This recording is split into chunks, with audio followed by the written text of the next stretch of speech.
Well, hello there and welcome. My name is Anton Bennink and I am here today as a Proctor Gallagher consultant.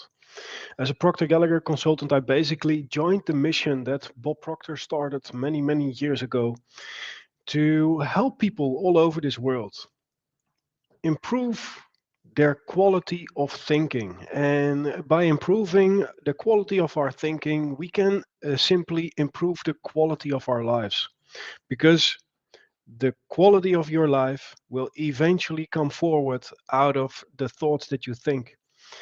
And today, I am very looking forward to today because I want to move into a subject that is very strong. Once you really accept the power of this concept, it can genuinely improve the quality of your life very, very fast.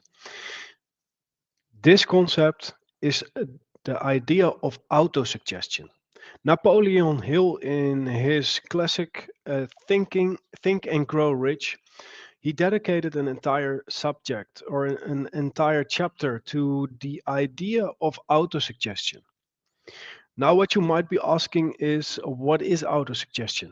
And the most simple way that I know of putting it is that autosuggestion is a suggestion from yourself to yourself, a repeated suggestion from yourself to yourself. And through these repeated suggestions that you give from your intellectual mind to your emotional subconscious mind, you change the fixed patterns that are in your subconscious mind. And by changing these fixed patterns, often called habits, you change your life because your life eventually comes from the collection of all your habitual patterns, everything that you do on a daily basis. And most of the things we do today are very similar to the things that we did yesterday. So if we want to change tomorrow, we have to change what we're doing today. And the easiest way, the most natural way of changing what we do today to create a different, a better tomorrow is by changing our thoughts through the power of autosuggestion. Because eventually, what will come about is something that you first will have thought about.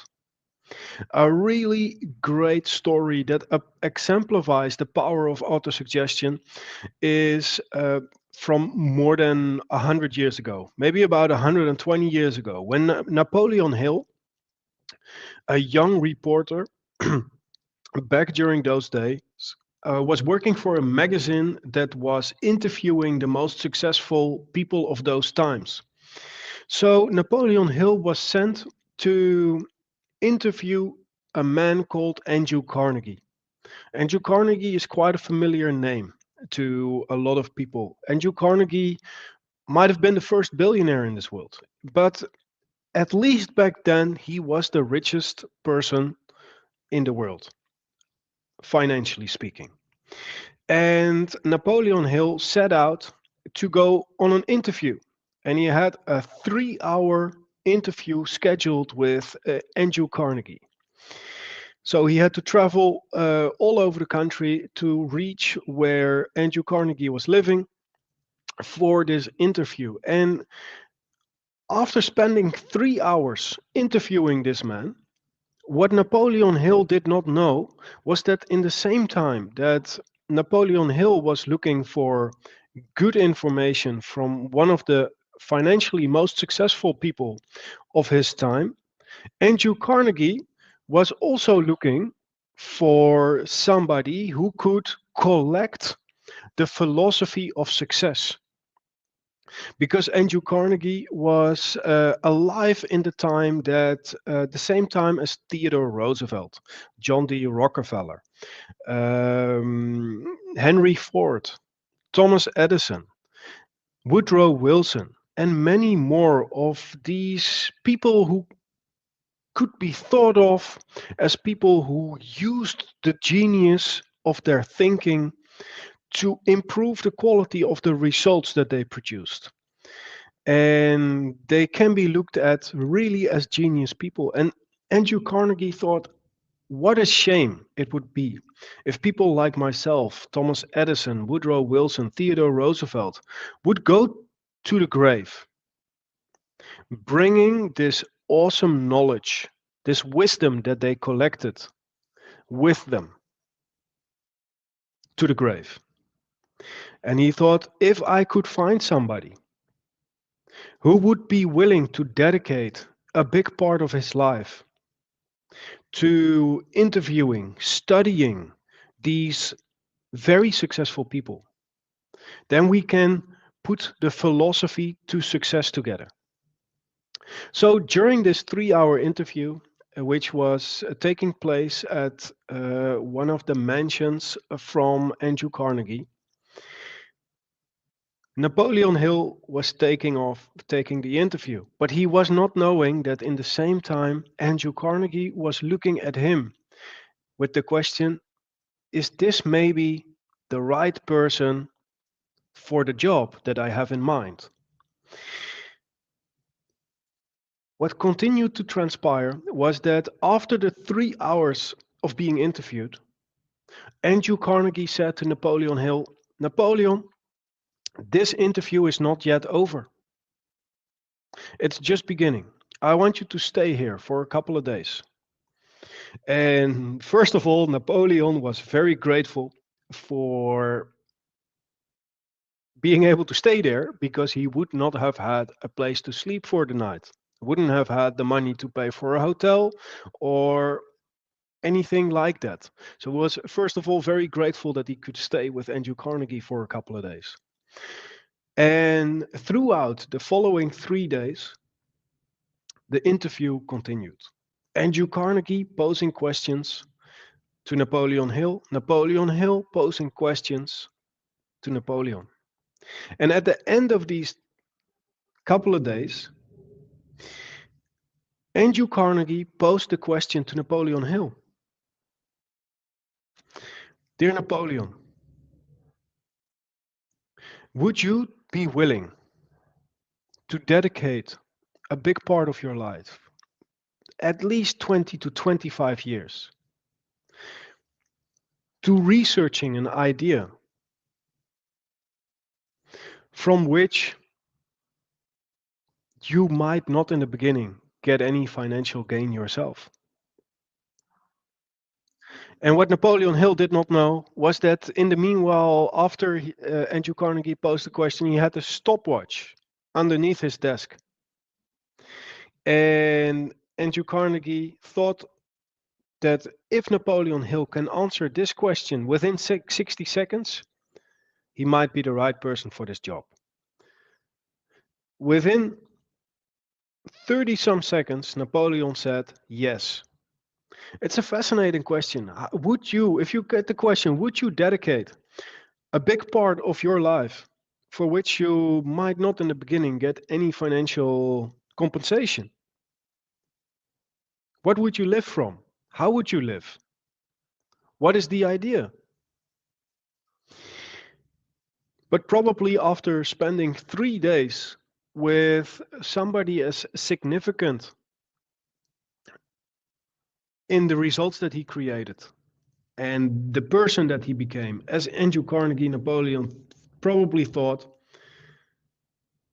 well, this man is not gonna ask me any BS question. So I'm open to it, I'm going to do it. And he said yes, within 30 some seconds.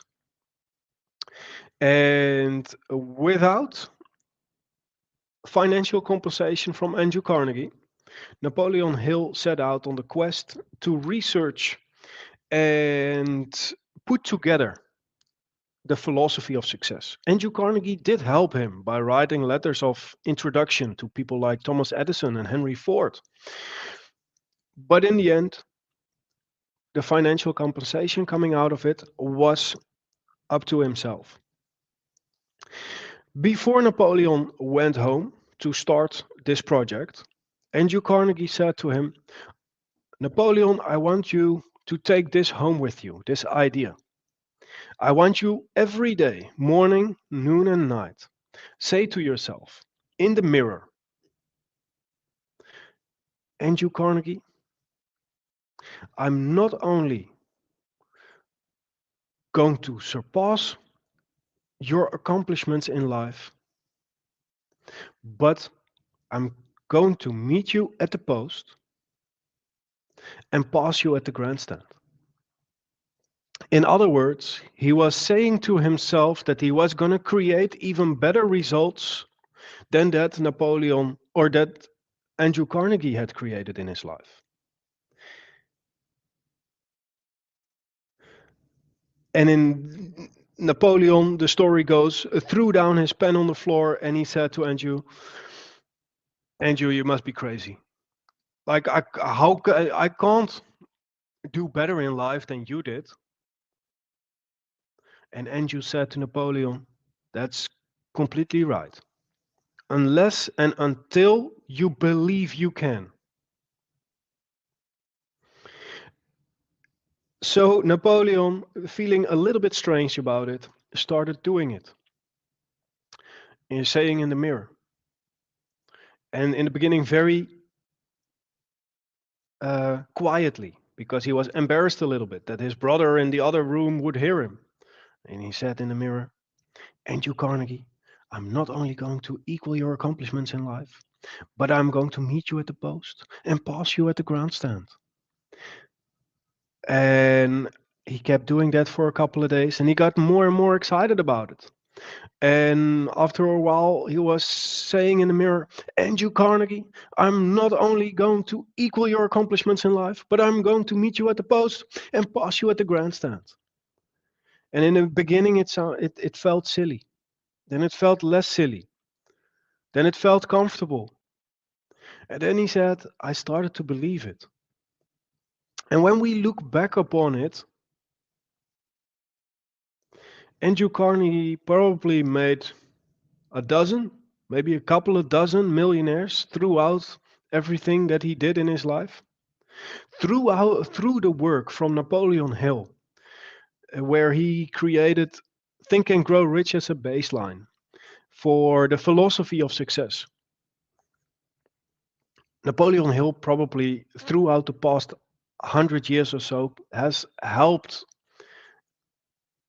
in creating millions of millionaires. And it all started with that idea, that autosuggestion, that suggestion from himself to himself that he gave over and over and over again. Andrew Carnegie, I'm not only going to equal your accomplishments in life, but I'm going to meet you at the post and pass you at the grandstand. And throughout the years, that is exactly what he did. He learned, he developed, he grew, and he way surpassed the accomplishments of Andrew Carnegie in the regard of how many people he helped to become financially free, rich, wealthy. And that is autosuggestion, a suggestion from yourself to yourself. As Napoleon Hill said, everything the mind can conceive and believe it can achieve. So, what is it that you really want from life? What is it? What is your ideal? If you think about it, like if anything were possible, what would you seriously want? How would you seriously want to live? That becomes your worthy ideal. And that is what you create an autosuggestion around. And you give it from yourself to yourself again and again and again until you believe it. First, the idea is something you conceive. Then, through autosuggestion, you create a belief. And through that, with persistence, it is something you can achieve. Let me present something to you. I want you to fall in love with repetition because repetition is the foundation to learning. Repetition is the key to learning. It is the foundation of everything that you can use to create proper change in your life. If you consciously want to create change in your life, if you consciously want to learn something new, You can do it through repetition. So when you give these ideas to yourself, or when you say, I want to learn something, and you find a good article on it, or a good page, or a good chapter from a book, repeat it to yourself over and over and over again. After a while, it might feel strange. It becomes boring to read something, or to listen to something, or to say something over and over and over and over again. But that's your paradigm. There's fixed ideas in your subconscious mind, which are also commonly referred to as habits. And if you want to change these fixed ideas, aka habits, what happens, what needs to be done, is that you need to replace that idea with a new idea. So you need to repeat that new idea again and again and again to yourself. So you got to fall in love with repetition. I remember my mentor, Bob Proctor. He, after a while of studying Think and Grow Rich and talking about it with some of his good friends, he thought it'd be a very wise thing, like a really important skill is persistence. And what he decided to do was, together with a friend back in the days, and he did it throughout many years of his life. For 30 years, 30 days out of every year, so 1 month every year, he read the chapter of persistence, reading the same chapter every single day for 30 days. And then this year, and the next year again, and the next year again a month, and the next year again a month. And through that repetition, he became a very persistent human being. He set a goal and he kept moving towards his goal. And it is the persistence that he created in his life, thanks to the repetition of the chapter on persistence on Think and Grow Rich, that he got the skill to do that. You want to develop a new skill? Find a way, find what it is that you need to give to yourself. What suggestion do you need to give yourself to move in the direction of your goal, of your worthy ideal? What often is really important here is that you got to step up and out of your comfort zone. Because once you have created an idea of something that you really want, something that you've never had before, it is going to be on the other side of your comfort zone. Become comfortable being uncomfortable. You might have heard that idea before. And the only way to become comfortable in being uncomfortable is by doing it often. If you feel uncomfortable speaking in front of a group, the more you do it, the more comfortable you're going to feel.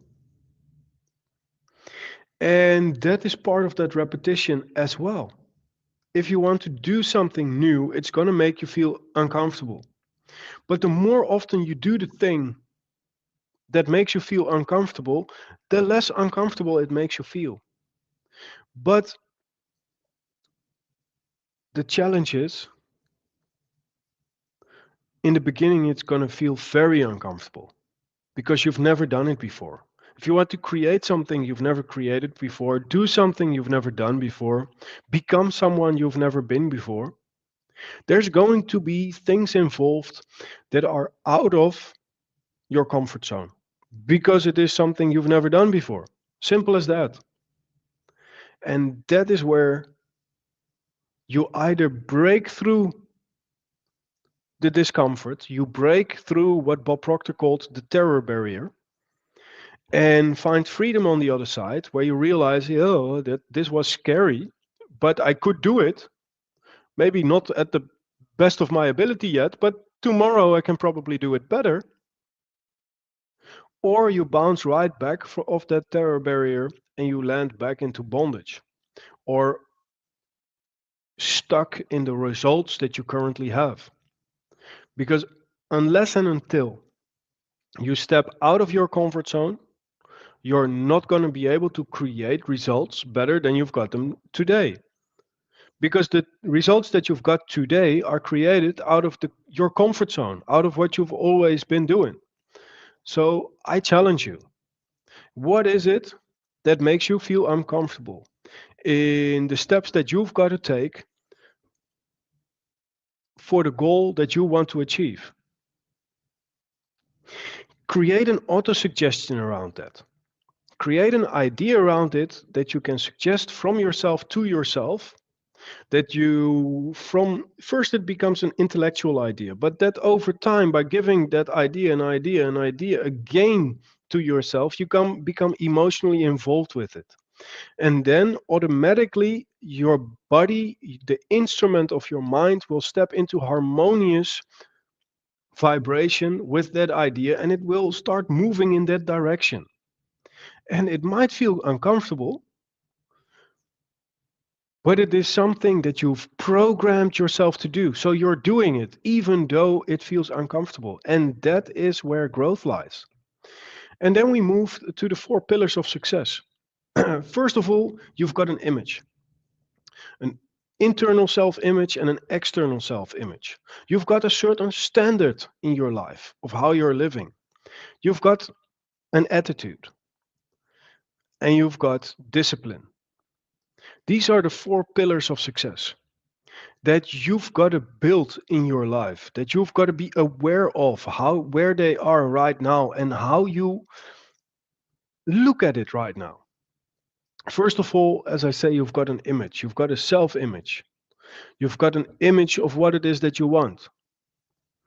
And the image of what it is that you want and your self-image, they got to be on the same frequency, they got to be on the same level. If they're not, you say, for example, your self-image is not on the level, you don't see yourself living, doing, having, creating the thing that you want, you're not able to live, do, create the thing that you want. You must see yourself and have the confidence in yourself to do it before you are able to do it.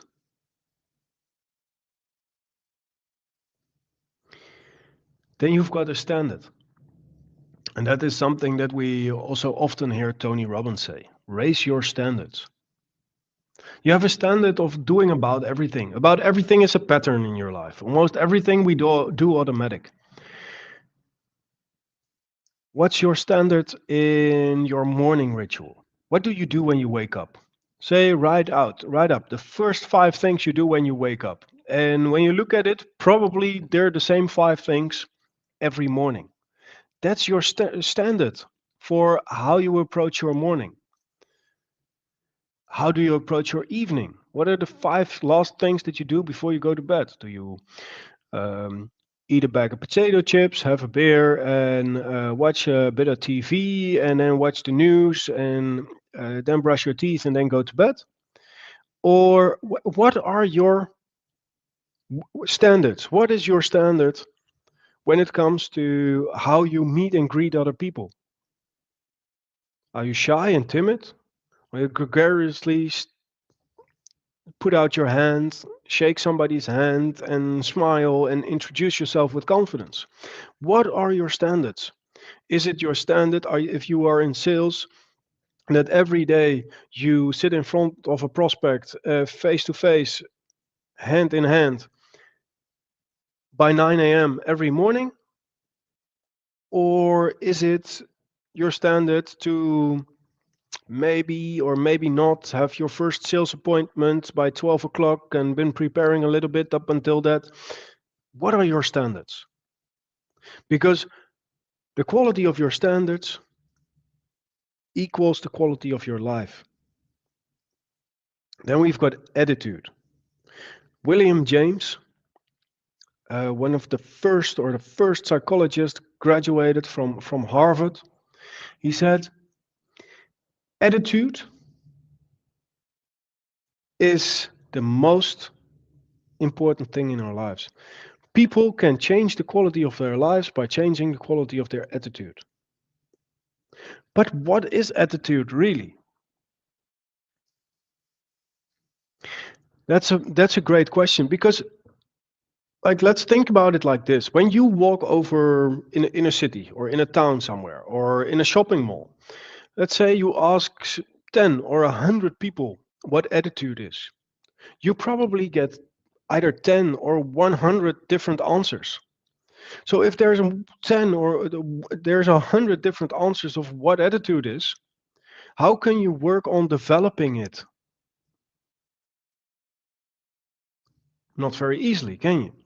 Well, let's explain it. Attitude is the composite. It is like attitude is everything. Attitude is the composite. It's like the coming together of your thoughts, your feelings, and your actions. Your entire state of being. The thoughts you think and send out in the universe attract like energy. So attract like thoughts to you. So the quality of your thoughts that you send out and come back to you.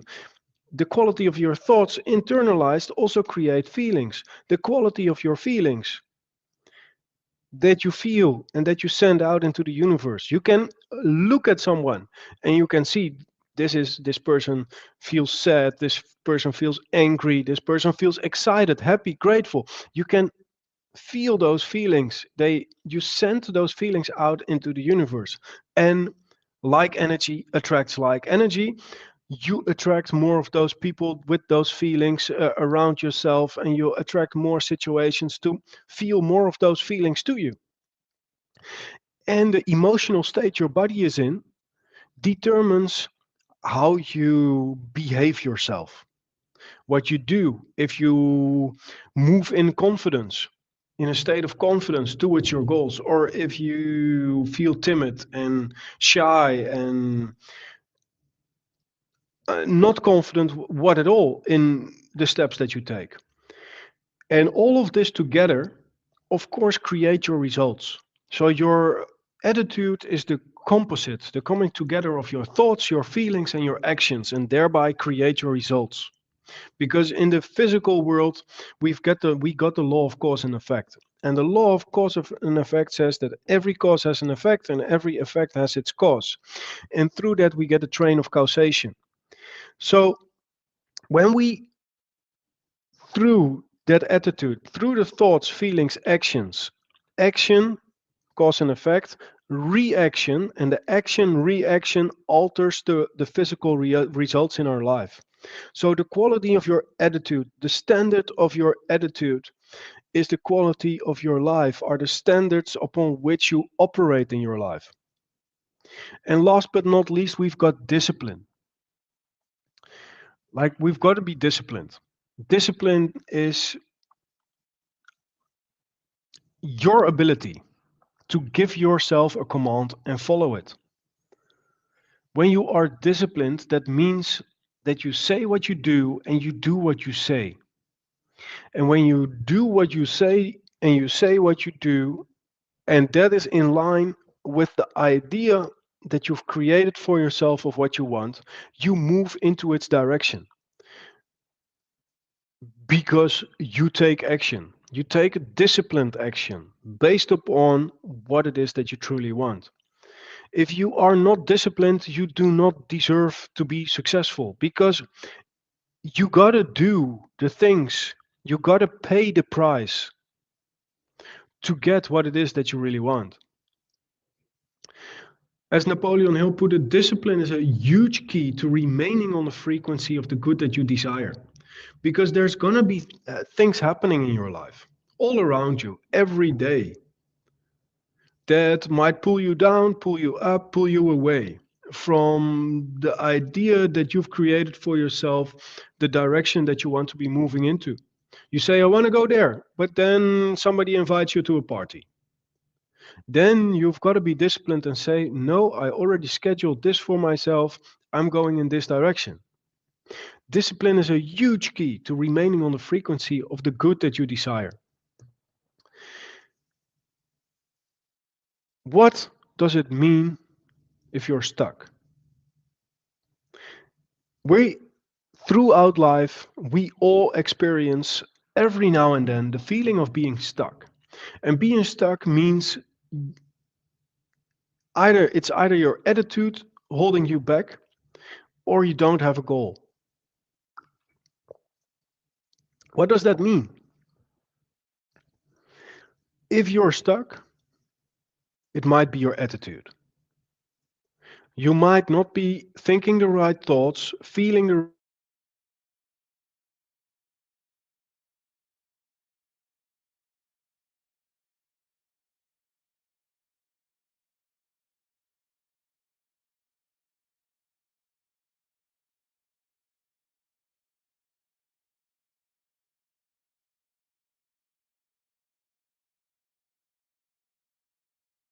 if you drive into or you drive away from your driveway and you don't know where it is that you're going. Say, for example, you say, okay, but like I'm just going to take a tour, I'm going to go west. Well, if you go long enough west, you can keep going west. If you don't have a goal, you are lost. So every now and then, when you go on holiday, it can be nice to drive around without a goal. Be on a tour, come across what you come across, see what you see. But in life, you don't want to be lost. And a really gorgeous thing that I heard when Bob Proctor was sitting with one of his great mentors, Earl Nightingale. Like, how do I decide upon what my purpose is? What is the secret? How do I decide upon my goal? And the question was, well, what is it that you truly love to do? What is it that you love to do the most? What is that you love to spend your time on? And that becomes your goal. That becomes your purpose. I believe that happiness is your purpose. You're supposed to do what makes you feel good in life. You're supposed to do what makes you happiest in life. You're supposed to spend time doing the things that you love to do because let's be frank, you are the best at doing what you love to do. And if you're not yet the best at doing what you love to do, you haven't spent enough time for it. So you haven't given yourself the chance to do that. And giving ourselves the power to spend time doing what we love to do, we can create our goals surrounding what it is that we love to do. So make that your goal. What do you truly love to do? What do you truly love to have? Who do you love to become as a human being? What do you love to learn? And that becomes the goal that you're shooting at. If you're stuck, it's either your attitude that's not in harmony with your goal or you don't even have a goal. And last but not least, we got to look at the stick figure. If we want to know what happens in this autosuggestion process, because there's two different ways that we can move into with our lives. Like we can either move towards our goal in the creation flow, or we can move away from our goal in the disintegration flow. And it's really important to understand this because the one side leads all the way to happiness, and the other side leads all the way to disintegration, to sadness, to sickness, to disease, to depression. And I've told this before, but like the stick figure is an idea that was originated by Dr. Thurman Fleet around the year 1934. And when Dr. Thurman Fleet, he was a psychiatrist in the healing arts, like back in the days.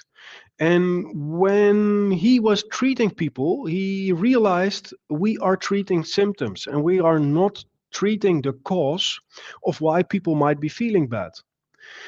If we want to treat the cause of why people might be feeling bad, we have to treat the mind, because the body is an instrument of the mind. Once you realize that the body is an instrument of the mind, and if you want to change the results coming from your body, or if you want to change the health in your body, that you have to be working with your mind, you really take control. You take the power back over your life. And Dr. Thurman he said, well, most people don't have an image of the mind. And if you don't have an image of something, you get confusion. Think about it. I would like to ask you to really think about something. Um, For example, when Bob Proctor was sitting with one of his first mentors, Dr. Leland Val Vanderwall, and Dr. Leland Val Vanderwall, he is actually the person who introduced Bob to this stick figure. And when he introduced Bob to this stick figure, he said, Bob, I want you to think about your car.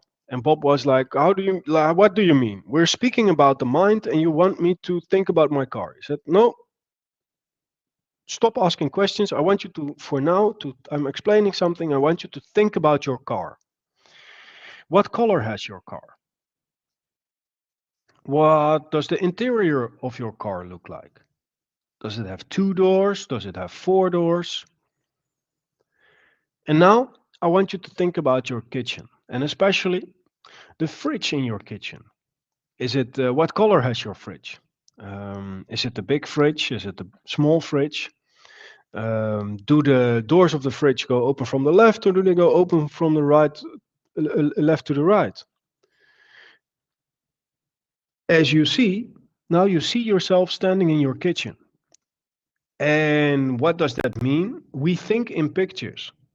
But Dr. Thurman said we don't have a picture of the mind.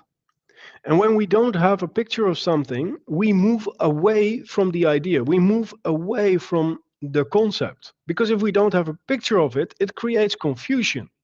And we don't enjoy to be, as a human being, to be in a state of confusion. So what happens? We stop thinking about the mind because we don't have an image of the mind. A lot of psychiatrists who have been working with Bob Proctor, his work, and been started working using this stick figure with their patients, they said, like, we've been making progress with our patients in weeks that are back in the days, like, we haven't made that progress in years. And that is because these psychiatrists, they were working with their patients. They were helping their patients, improving the quality of their thinking, improving the quality of working with their mindset. But these patients, these people, nor the psychologists, had an image of what they were working with. So Dr. Thurman said, I'm going to draw an image. And he drew 2 circles, a big one and a small one, and a couple of sticks. And the big circle, he said, exemplifies the head, the mind, and the small circle exemplifies the body. See the head as the mind and the body as the body. And he said, this is not actually how it is, because the mind is in every part of the body. The mind is everywhere in all places at the same time. The mind is just as much in your brain as it is in your fingernail. But if we're going to work with the mind, we need an image to work with. And he drew a line through the middle of the head. And he said the top half is the intellectual mind and the bottom half is the emotional mind. The top half is the conscious mind and the bottom half is the subconscious mind. And the little circle is the body. And the body is an instrument of the mind. And Bob Proctor, he continued working with this. And he said he realized one of these natural laws of this universe is the law of polarity. And this law basically states everything has an opposite, and everything is actually equal and opposite. If something is very good, something looked at from another perception, the same thing looked at from another perception is actually really bad. There is, if it's a long way to the top of the mountain, it's a long way from the top of the mountain back to the bottom. If it's a long way down from the top of the table to the bottom, to the floor, it's a long way from the floor to the top of the table. Everything has an opposite, and actually everything is equal and opposite. So look at it, think about it. There is no hot without cold, there is no high without low, there is no outside of this room if there were not an inside to this room. There's no left without right, there's no yin without yang, there's no positive without negative. If we combine this with one of the other natural laws of this universe, the law of transmutation of energy, the perpetual transmutation of energy, energy flows to and through form, back into form. Continuously, the perpetual transmutation of energy. Everything moves. Energy moves. Everything is energy, and energy moves through form, into form, back through form, back into form. So when we look at that in the combination with the law of polarity and the stick figure, you can see there's two different sides to this. You can see there's the positive side and the negative side. And like you see, Bob put next to the stick figure on one side, he put the negative side. And he said, to get to the negative side, we've got ignorance, not knowing how to create a better life for ourselves, not knowing how to repair a car, not knowing how to bake a cake. You know, like with those examples, we are all ignorant about certain things. But there are certain things you really don't want to be ignorant about. Like, for example, I have no clue how to bake a cake. I have no clue how to fix a car. But I don't really want to know that. And it's okay for me not to know that. But something that we all really got to know is how our mind works, how the natural laws of this universe work. Because through knowing that, you can improve the quality of your life, you can feel better, you can create more, you can live a better life. So that is something you don't want ignorance about, but there's many people who are ignorant about how the mind works. And the thing is, if you're ignorant, if you don't know something, what happens if you don't know something? If you don't know something, that creates worry and doubt. Worry and doubt is a negative intellectual state of mind. If you hold on intellectually to that worry and doubt, it eventually moves to the subconscious mind, the emotional mind, and it creates an emotional state of fear in yourself. Once you hold on to that emotion, that fear, it turns into anxiety. Anxiety is not something that is expressed. It's not like, yay, I'm excited, or it's like you bring it into the world. No, you suppress it. And suppressed anxiety, when you suppress it, it actually turns into depression. Depression is actually anger turned inwards. When you stay in that state of depression, eventually your body comes in a state of dis-ease. Dis-ease.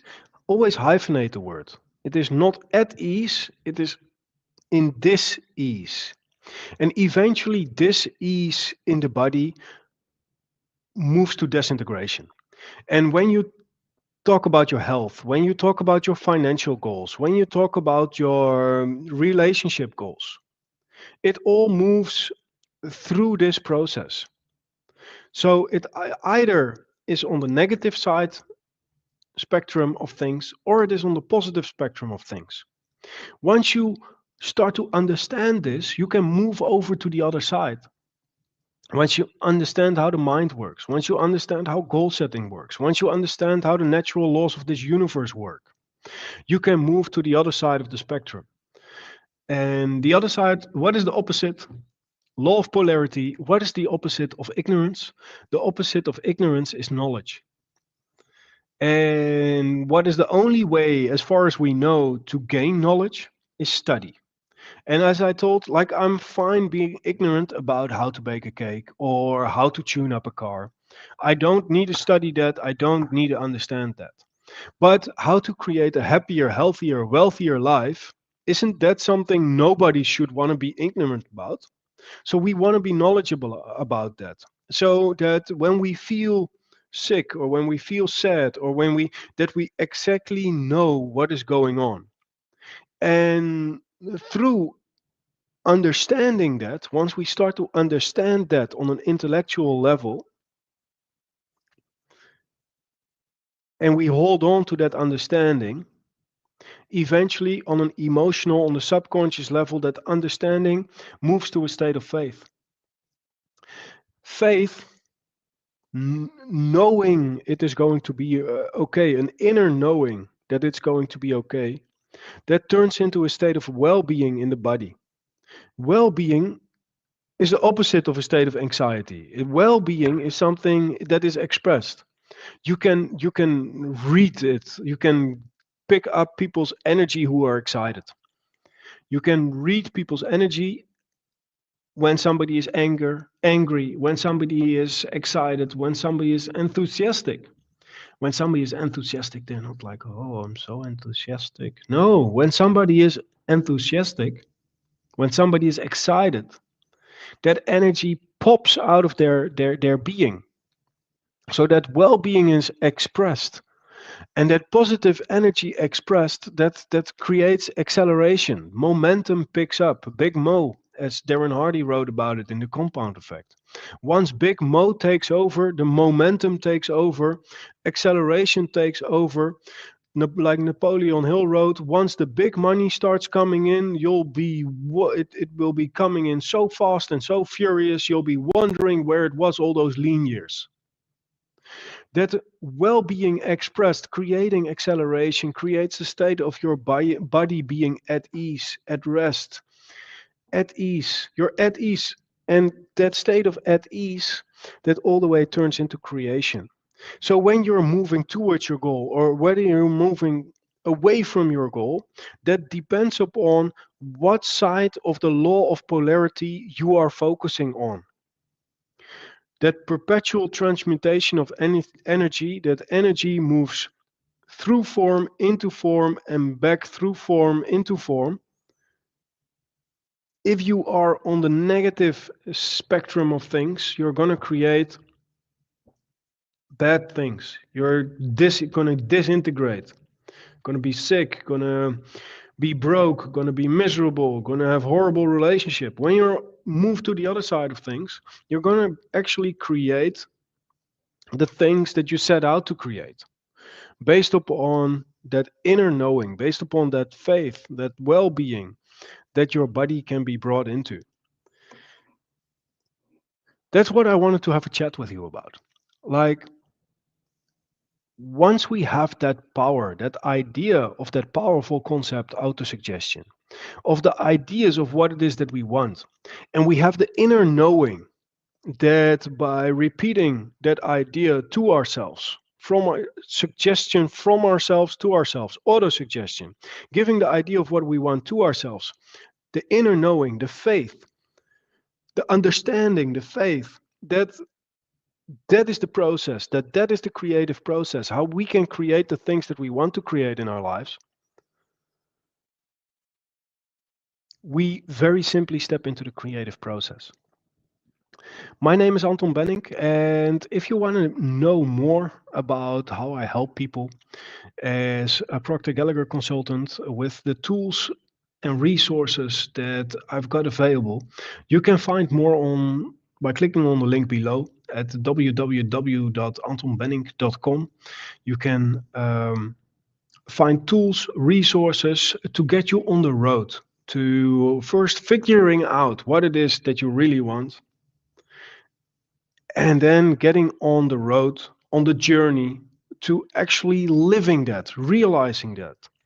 As Bob Proctor always said, I love to say it now to you as well. If you can tell me what you want, I can show you how to get it. Visit my website and let's get in touch. Have a great day. Thank you very much for listening and live with love, live with passion.